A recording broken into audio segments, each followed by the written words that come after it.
The Switch 2 represents the culmination of Nintendo's decades-long pursuit of merging accessibility, innovation, and creative freedom into a single platform. From the Wii's motion controls to the DS's dual screens and the Wii U's gamepad, the original Switch's hybrid design brought all of those ideas together, each generation sitting on Nintendo's original idea of innovating, not imitating its competitors, but often at the expense of raw hardware power. At least that's how it was up until recently with the Switch 2. Nintendo no longer has to choose between innovation and performance. It achieves performance close to the Xbox Series S and comfortably outperforms the PS4. And with its upscaling, it has a power level comparable to a PS4 Pro or even a powerful Steam Deck. Keep in mind this is a handheld we're talking about. As Takahiro Doda, director of the Switch 2's development, puts it, we wanted Switch 2 to be a dedicated game console with performance that can stand the test of time.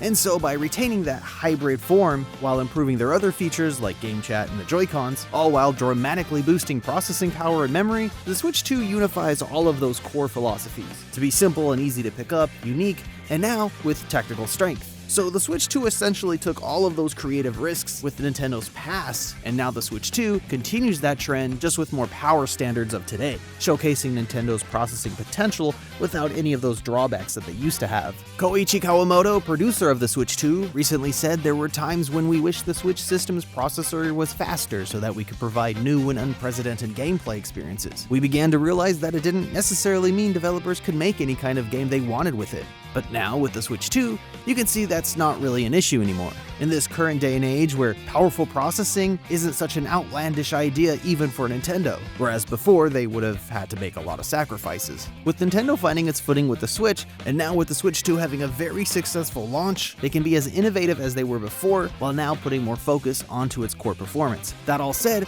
Kawamoto has also said that while the Switch 2 is a new console with improved performance, they'd like players not to focus on the specs. And we could see that with their marketing. He says to just think of it as the latest console developed by Nintendo, for the Switch to be the new standard. I was a little late on reading up on this article, but I just wanted to touch on it quickly because I do think it's interesting to hear the development team's input on the Switch 2, but I'll leave a link below. It's clear that Nintendo has taken a different approach. Whereas before they probably would have rehashed an entire new idea, now they're actually building upon what's working. And with this mindset, I feel like there'll be more flexibility and creative tools that developers can use. Of course, more third-party titles being one of them. Thank you so much for watching, as always. Until next time, bye.